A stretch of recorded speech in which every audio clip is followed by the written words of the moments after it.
അങ്ങനെ കാത്തിരിപ്പിനൊടുവിൽ INTT എന്ന ചിത്രത്തിൻ്റെ ഒഫീഷ്യൽ OTT റിലീസ് തീയതി ഇപ്പോൾ പുറത്തുവന്നിരിക്കുകയാണ്. അതിൻ്റെ ഒഫീഷ്യൽ അപ്ഡേഷനാണ് ഇന്നൊരു വീഡിയോ ഭാഗത്ത്. വീഡിയോയിലേക്ക് വരുമ്പോൾ വീഡിയോ ലൈക്ക് ചെയ്യുക, ചാനൽ സബ്സ്ക്രൈബ് ചെയ്യാൻ വേണ്ടി ശ്രമിക്കുക.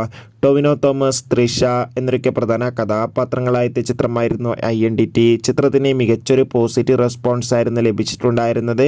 ഏവരുമേറെ ആകാംക്ഷയോടെ ചിത്രത്തിൻ്റെ OTT റിലീസിനായി ഏറെ ആകാംക്ഷയോടെയായിരുന്നു കാത്തിരുന്നത്. ഫൈനലി ചിത്രത്തിൻ്റെ OTT അവകാശങ്ങളൊക്കെ ഇപ്പോൾ C5 എന്ന OTT പ്ലാറ്റ്ഫോം സ്വന്തമാക്കിയെന്ന് കൺഫേം ആക്കിയിട്ടുണ്ട്. അതോടുകൂടി ചിത്രം ഈ വരുന്ന ജനുവരി 31 തീയതി OTT റിലീസ് ചെയ്യുമെന്നും കൺഫേം ആക്കിയിട്ടുണ്ട്. ചിത്രത്തിൻ്റെ OTT റിലീസിനായി നമുക്ക് കാത്തിരിക്കാം. എത്ര പേരാണ് ഈ ചിത്രത്തിൻ്റെ OTT റിലീസിനായി കാത്തിരിക്കുന്ന കമൻറ്റ് ചെയ്യുക. ജനുവരി മാസം ഇനി അങ്ങോട്ട് ധാരാളം ചിത്രങ്ങൾ OTT റിലീസ് ചെയ്യും. നമ്മുടെ ചാനൽ ഭാഗം പരിശോധിച്ചാൽ നിങ്ങൾക്ക് ആ വീഡിയോ ഒക്കെ കാണാൻ വേണ്ടി സാധിക്കും. അതൊക്കെ ഒന്ന് കാണുക.